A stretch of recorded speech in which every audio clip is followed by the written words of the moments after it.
Vacations are supposed to refresh you. At least that's what I told myself when my wife convinced me to book a week-long family getaway to the coast. We packed our bags, loaded the kids in the car, and left behind the humdrum routines of work, school, and suburban life.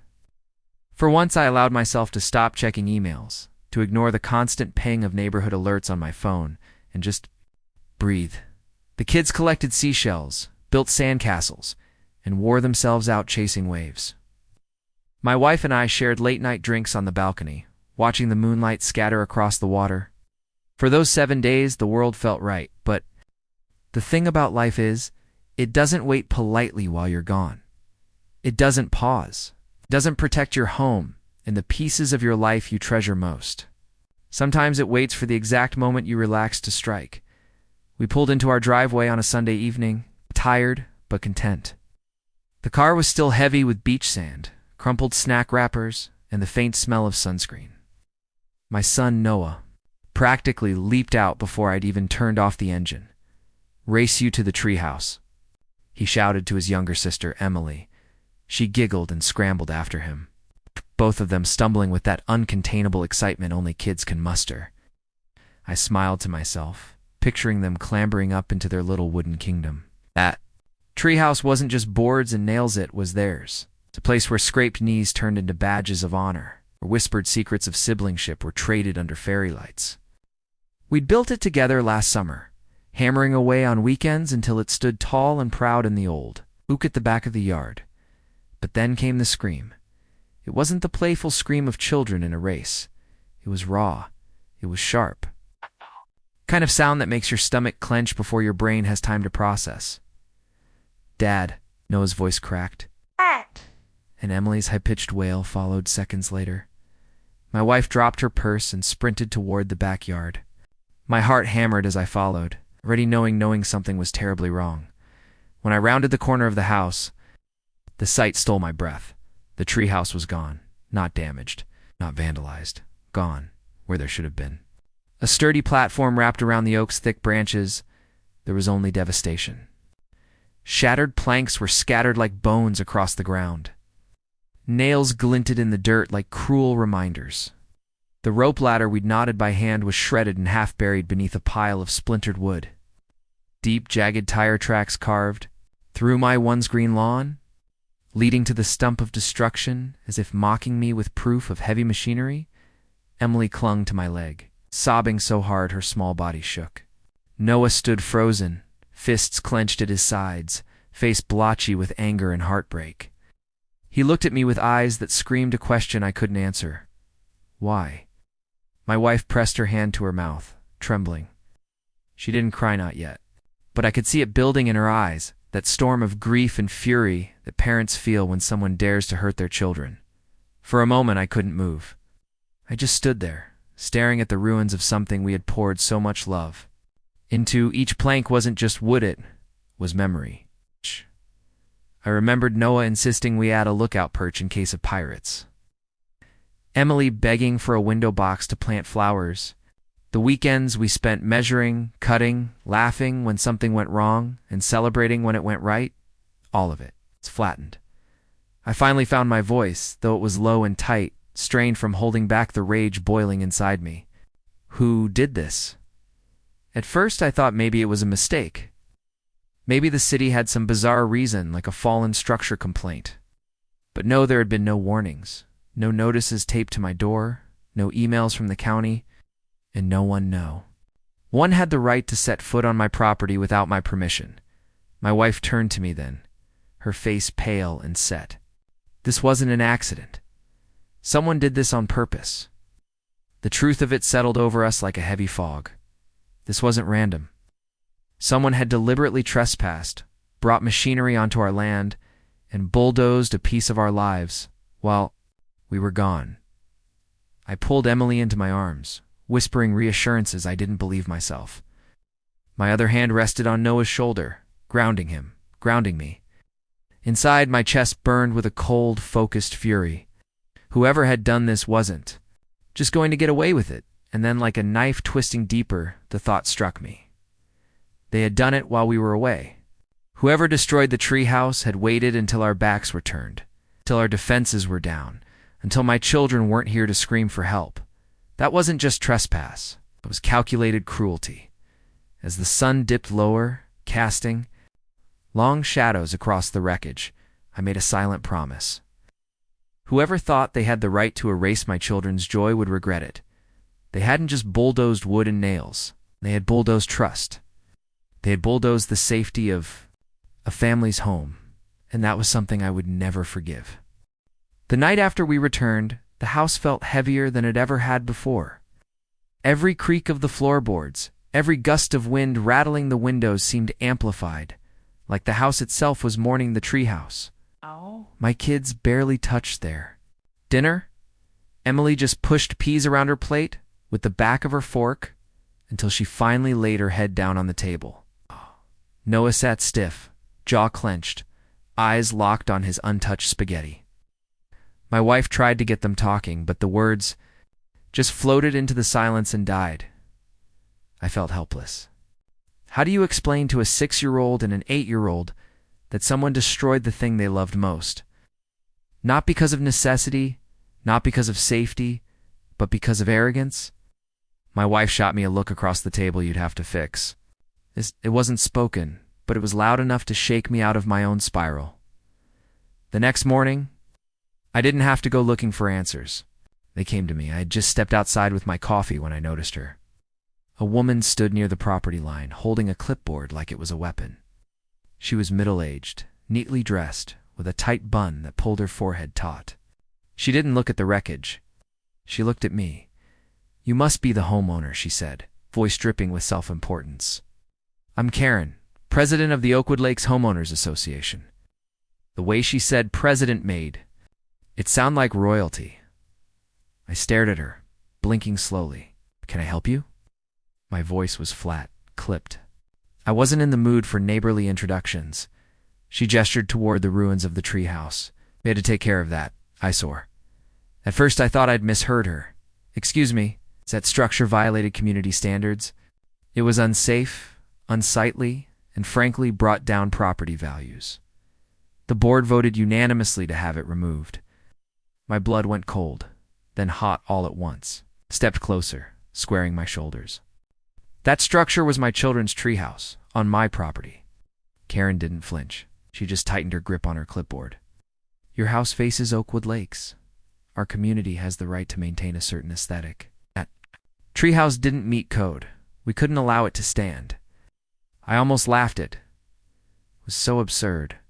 Instead, I took a deep breath, forcing my voice to stay calm, though every word tasted like fire. "Listen carefully. My property isn't part of your HOA. I never signed your contracts. I don't pay your fees. You have no jurisdiction here." Karen's lips curled into something between a smirk and a sneer. "The board disagrees. The visual impact of your property affects us all. And as president, I have the authority to enforce standards." There it was, the smug arrogance of a person drunk on imagined power. She wasn't just admitting she had destroyed the treehouse. She was proud of it. "Authority?" I snapped. "The only authority you had was to trespass and commit destruction of property. That's a crime, you know that, right?" Her smile faltered for just a fraction of a second, but she recovered quickly. "If you feel that strongly, you're welcome to bring it up at our next board meeting. But the treehouse is gone, and frankly, your children will be safer for it." That last line nearly broke me.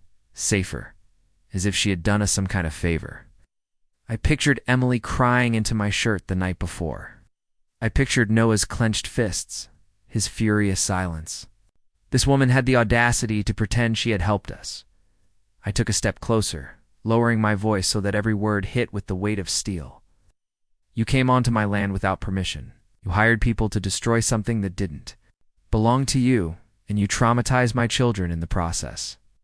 Don't stand here and pretend you did us a favor. You crossed a line you can't uncross." Karen's eyes narrowed. She adjusted her clipboard against her chest like a shield. "You can try whatever threats you'd like. The HOA has resources, lawyers, support. You're one man. We are a community." With that, she turned on her heel and walked away.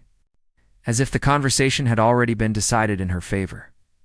I stood there, trembling at my sides. Watching her march back into her pristine neighborhood where the houses all looked eerily identical.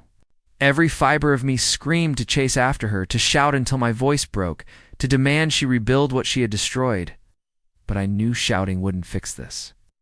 People like Karen thrived on control. If I let anger blind me, I'd lose before the fight even began. When I went back inside, my wife was waiting by the window. She had heard everything. She admitted it. She said quietly. I nodded.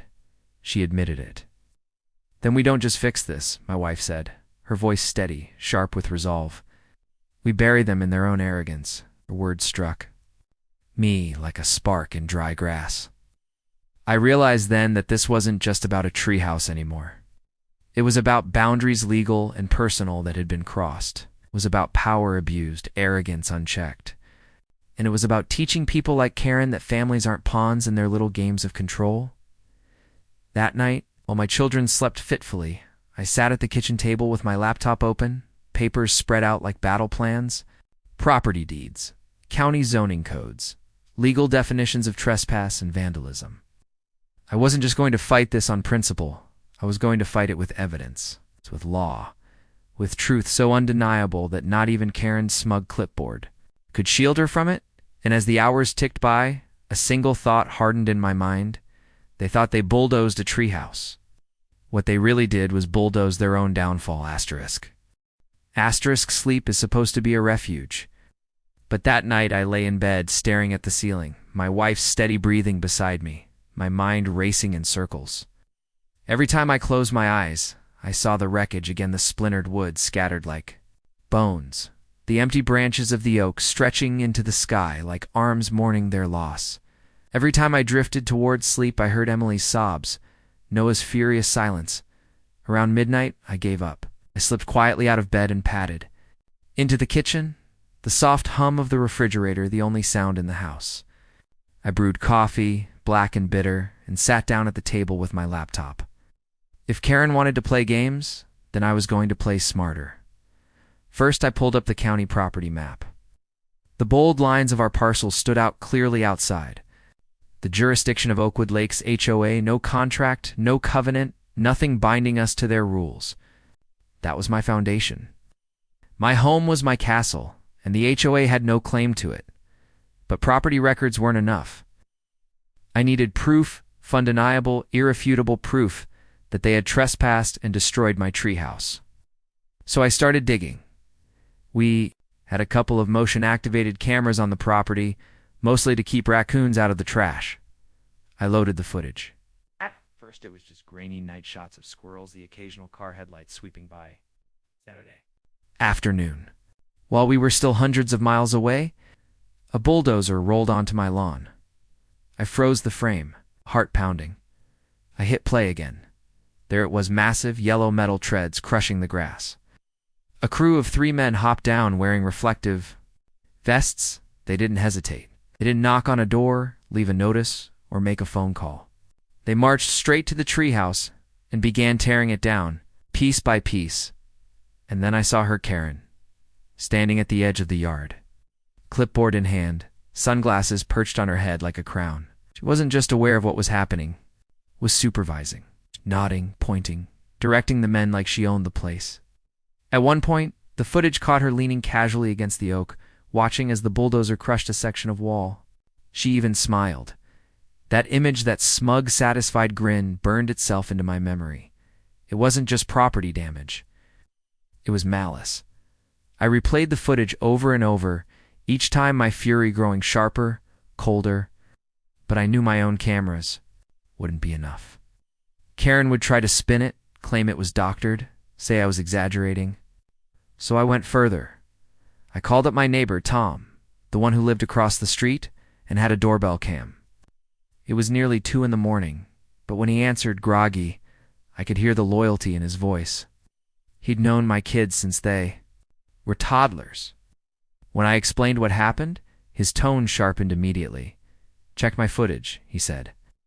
You'll see them roll in with that machine. They parked right across from my driveway. He gave me access, and sure enough, there was the convoy, a flatbed truck hauling the bulldozer. Workers in neon vests climbing out of a branded pickup with Oakwood Lake's HOA maintenance stenciled on the side. The timestamp matched perfectly with my own footage. Piece by piece, the puzzle came together. Evidence from my cameras. Evidence from Tom's. Paperwork proving my property wasn't under HOA authority. By the time dawn crept across the sky, I had a digital folder stuffed with proof. But something else happened during those hours at the kitchen table. My anger shifted. It wasn't just raw rage anymore. It became something sharper, more focus-like. A blade honed on a whetstone, because here's the thing. Anger burns hot, but it burns out fast. What wins battles is persistence, preparation, and patience. And if Karen thought she could bulldoze my family's memories without consequence, she was about to learn what it meant to fight someone who refused to back down when Noah patted in too. The kitchen that morning, rubbing sleep from his eyes, I was still at the table. He looked at me, his small face wary. "Did you find out who did it?" he asked softly. I turned the laptop so he could see the frozen frame of Karen standing by. The bulldozer. His jaw tightened. "It was her," I nodded. "It was her. And now we have proof." For the first time since we got back, a flicker of hope crossed his face. Emily joined us a few minutes later, climbing into my lap, still clutching her blanket. I kissed the top of her head and whispered, "We're going to make this right." That day, I gathered even more. I walked the yard with my phone camera, filming the destruction from every angle. I measured the tire tracks, photographed the splintered boards. I documented everything, down to the nails glinting in the dirt. My wife, ever practical, called our insurance company, who confirmed what I already knew. This wasn't a natural disaster or an accident. It was deliberate destruction by a third party by the afternoon. My folder wasn't just evidence, it was a weapon. But here's the thing about people like Karen. They don't back down just because they're wrong. In fact, being proven wrong often makes them double down. So I knew that simply having the evidence wouldn't be enough. I would need to use it at the right time, in the right place, in a way that left her no room to wriggle out. That night, I sat with my wife on the back porch, staring at the bare oak where the treehouse had once stood. The branches swayed in the evening breeze, empty and accusing. "They'll rebuild it," she said quietly. "Not them," I replied. "She will. And everyone in that neighborhood will know exactly what she did." My wife reached for my hand, squeezing it tightly. "Then let's make sure we do this right." The plan was forming, solid and inevitable. The evidence wasn't just about proving the truth. It was about exposing Karen for who she really was. And the perfect opportunity was waiting. The next HOA meeting. Karen thought she had erased my children's joy. What she didn't realize was that she had handed me the very rope she'd eventually hang her presidency with. And when the time came, I was going to pull it tight. The Oakwood Lakes HOA meetings were infamous. I'd heard whispers from neighbors who lived inside their jurisdiction, stories of endless debates over mailbox colors, furious arguments about lawn heights, fines issued for something as small as leaving a trash can at the curb 5 minutes too long. People went because they had to, not because they wanted to. The HOA thrived on fear and control, and Karen, as president, sat like a queen at the center of her little court. So when I walked into that meeting hall, evidence folder under one arm, and a small projector bag slung over my shoulder, I knew I was stepping directly into her territory. That was exactly the point. The hall buzzed with chatter as residents filled folding chairs, sipping cheap coffee from styrofoam cups. Some wore polite masks of interest, others the exhausted expressions of people dragged here by obligation. Long folding tables stretched across the front, behind which sat Karen and her board members. She wore her usual tight smile, posture stiff, her clipboard resting proudly before her like a badge of office. Her eyes found mine almost immediately. For just a flicker of a second, I saw a crack in her composure, surprise, maybe even a hint of unease, but then the smirk returned. She thought she had the upper hand. "Good evening," she began, voice amplified slightly by the microphone clipped to her blouse. "Let's bring this meeting to order." I waited, biding my time as agenda items were ticked off. Landscaping budgets, complaints about pool usage, An argument over whether holiday decorations should be limited to white lights. It was surreal, listening to such petty debates while the weight of my evidence sat heavy in my bag. Finally, the floor opened for community concerns. A few residents raised issues about parking spaces and noise complaints. Then Karen, with a little too much satisfaction, asked any other concerns.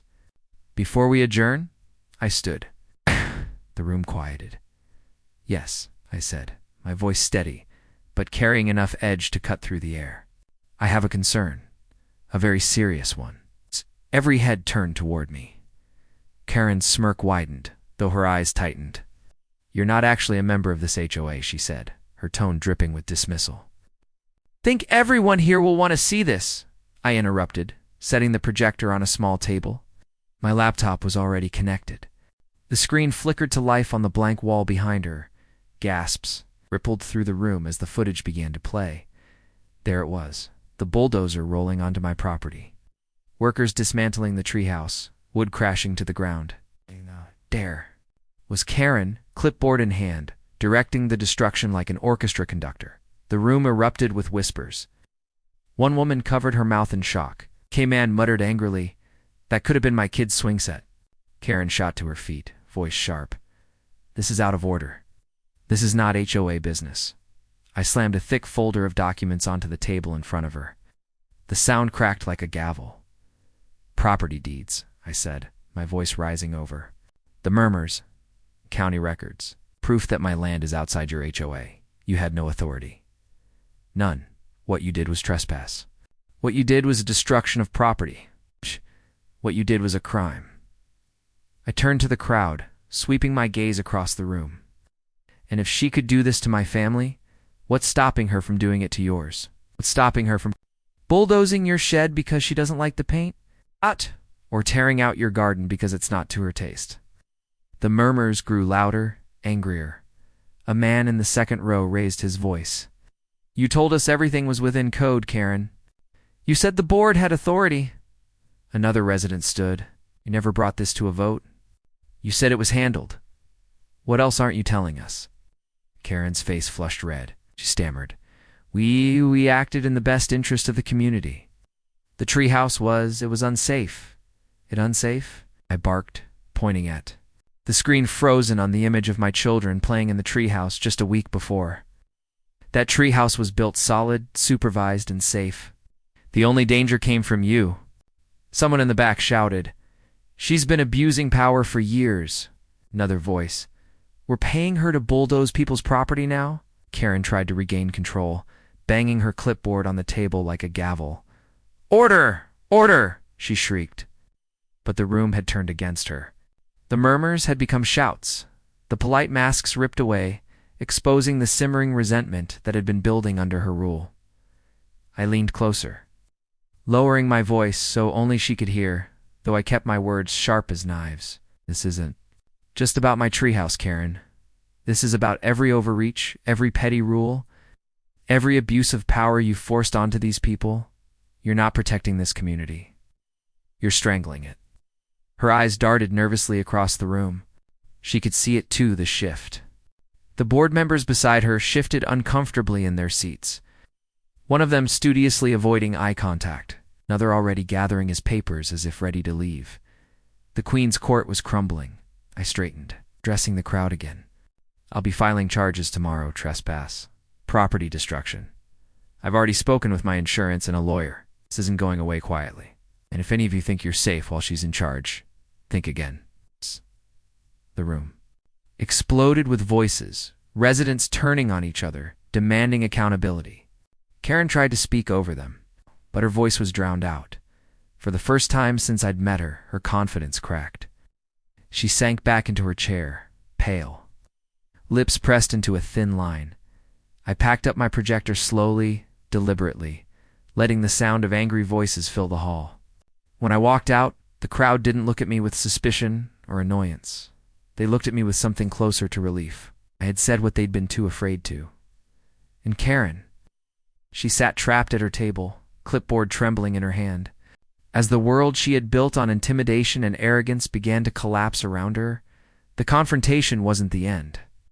It was only the beginning. The days after the confrontation were surreal. I had expected resistance, maybe even threats, but the response from the neighborhood caught even me off guard. The video had spread like wildfire. Residents were talking, texting, and sharing the footage with anyone who would listen. For years, Karen had wielded her authority like a weapon, enforcing petty rules, fining homeowners over minor infractions, and quietly intimidating anyone who dared question her. But now, all of that control was crumbling. Emails arrived almost immediately. Neighbors I had barely spoken to offered support. "We saw what she did," one wrote. "We've all been afraid of her, but you showed her for what she really is."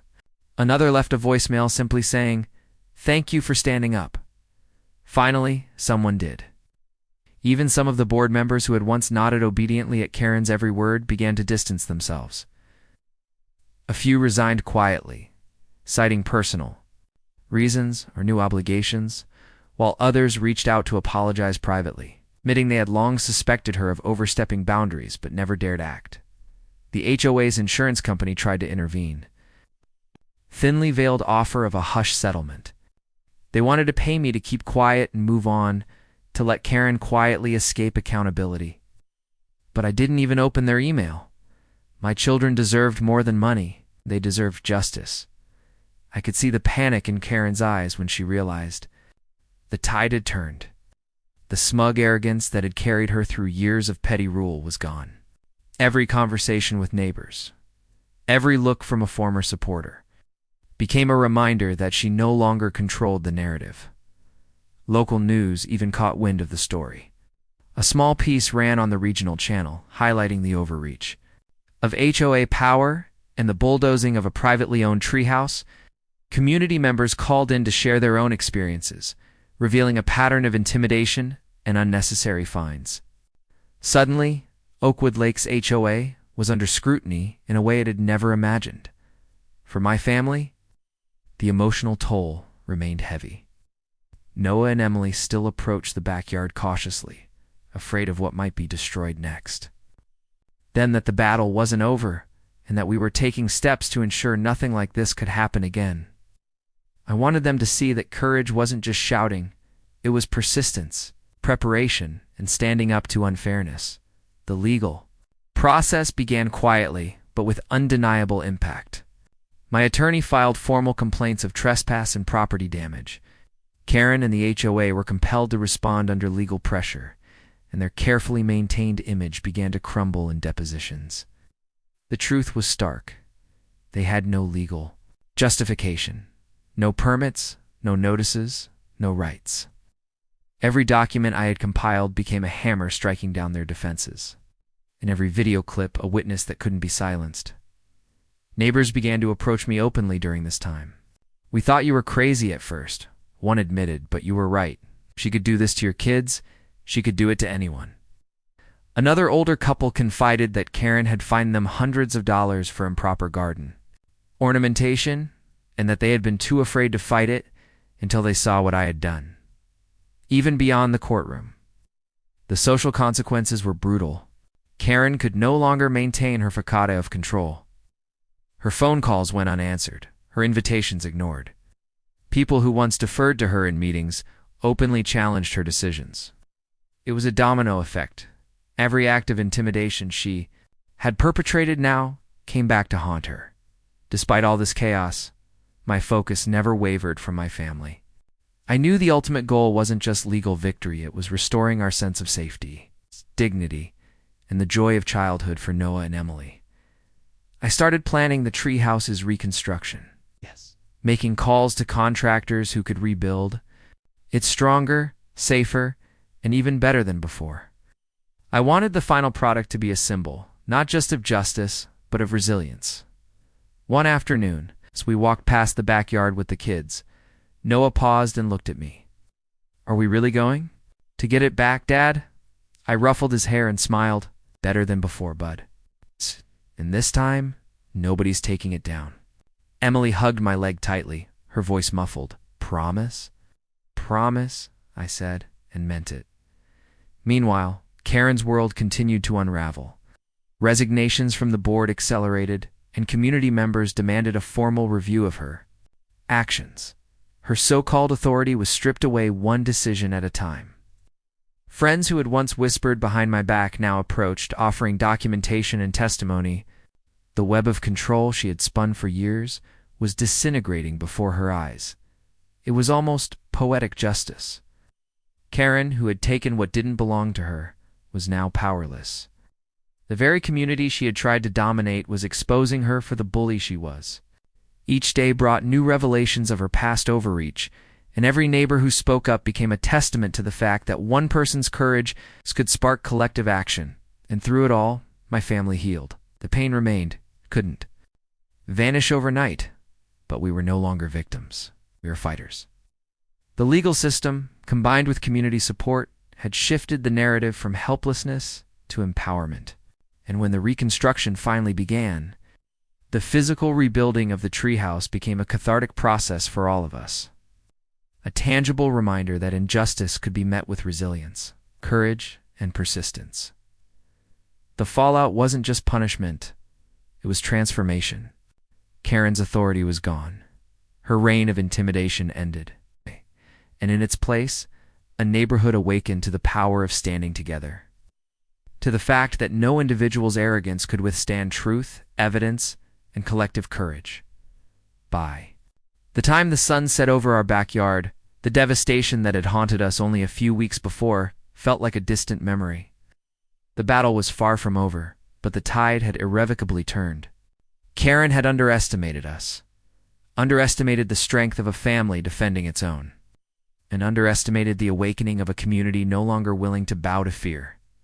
In the end, the fallout wasn't just about winning a legal battle, it was about reclaiming dignity, rebuilding trust, and ensuring that no one would ever feel small in the face of power again. Weeks had passed since the confrontation, but the tension in the neighborhood had not fully subsided. Karen had become a ghost among her own community, a figure of ridicule and fear simultaneously. Every time she stepped outside, neighbors looked. Through her with subtle smirks, whispers following her like shadows. The once mighty HOA queen, who had thought herself untouchable, now faced the reality of accountability. And for my family, it was time to reclaim what had been stolen from us. The reconstruction of the treehouse began on a crisp Monday morning. The crew that arrived wasn't just any team, they were professionals, contractors who specialized in custom backyard builds. I had insisted that this project be different, stronger, and safer than before. No more rickety boards, no more nails sticking out like tiny daggers. Every plank was reinforced, every joint carefully measured, every ladder rung solid enough to support even the wildest games my children could invent. Noah and Emily watched every step, their faces alight with excitement and cautious hope. Emily's small hands clutched the blueprint I had printed, pointing to where the flower boxes would go, where the lookout perch would stand, and where the rope swing would hang. Noah was already measuring the height of the platform with his eyes imagining pirate ships, lookout towers, and secret forts. Their laughter, tentative at first, began to echo across the backyard. It was music we hadn't heard in weeks. It's a reminder of what we had been fighting for all along. Meanwhile, T, under mounting legal pressure, had no choice but to comply. Karen's insurance company, the same one that had tried to quiet us, with a settlement, now had to cover the costs of reconstruction. And the legal documents I had painstakingly compiled were now part of the official case file. The court had ruled that the destruction of the treehouse was both unlawful and malicious. The HOA's authority was overstepped, and Karen, personally, was held accountable for her actions. The first day of construction was symbolic. I stood with my children watching as the crew lifted each beam into place. I remembered the first time we had built the original treehouse, the sweat, the laughter, the occasional frustration. Now, it felt like a resurrection. Every plank placed was a triumph. Every nail driven a victory over arrogance and abuse of power. News of Karen's fall spread throughout Oakwood Lakes. Board members who had previously remained silent now sought to distance themselves, issuing statements of apology. And pledging reform? Neighborhood meetings that had once been dominated by fear were now energized by community members demanding transparency and fairness. Karen's resignation was formalized, her role erased, and the HOA began the slow process of rebuilding trust with its residents, but the most important victories weren't legal or social, they were personal. I watched Noah climb the newly installed ladder for the first time, reaching the lookout perch with a triumphant yell. Emily followed closely behind, carefully arranging flowers in her boxers, eyes sparkling with pride. The treehouse was more than wood and nails now. It was a testament to resilience, courage, and the unwavering bond of a family standing together against injustice. I walked up the ladder after them, placing my hands on the smooth railing, and looked out from the platform. The view stretched across our backyard, the trees' branches thick and strong above me, the grass green and unbroken by tire tracks. It was beautiful, not just because of the craftsmanship, but because it represented justice served. When the construction was finally complete, we held a small family opening ceremony. Noah ceremoniously raised a small pirate flag. Emily placed a tiny sign above the doorway that read, "Resilient Fort," and my wife snapped photos to capture every moment. My children ran up and down the rope ladder, their laughter filling the air, and for the first time in weeks, the shadow of Karen's cruelty felt far behind us. Karen, meanwhile, became a cautionary tale in the neighborhood. Parents spoke openly about her overreach. The board instituted new checks and balances to prevent any single individual from gaining such unchecked power again. The fear that had once dominated Oakwood Lakes dissipated, replaced by a sense of accountability and communal strength. Even in small ways, the repercussions of her actions rippled outward. Formerly silent neighbors now reported suspicious activities, challenged petty fines, and made sure their voices were heard. The atmosphere of intimidation had been replaced by one of vigilance and empowerment. And while my children were too young to fully understand the legal and social implications, they understood one thing perfectly: fairness had been restored, and their sanctuary was safe once more. That evening, as the sun dipped behind the trees, Noah and Emily climbed to the top platform together. I watched them, standing below, feeling an overwhelming sense of pride. We had turned destruction into creation, despair into action. The treehouse had been a simple wooden structure, but it had become a symbol of resilience, of courage, and of the unbreakable bond of family. Karen's reign was over. Our treehouse stood taller than ever. My children's laughter echoing across the yard was the sweetest proof that justice had been done. We had faced arrogance, intimidation, and the reckless abuse of authority, and we had won. The neighborhood had seen it. The courts had seen it. And most importantly, my children had seen it. That lesson, more than any ruling or rebuilt fort, is the legacy of this battle, that standing up to injustice is never in vain, and that courage, preparation, and unity can overcome even the most powerful bullies. And as the stars began to shine over Oakwood Lakes, my family settled into the treehouse for the first time in weeks. Safe, happy, and triumphant. The fight had been long, exhausting, and painful, but the victory was absolute. And in the end, that was all that mattered.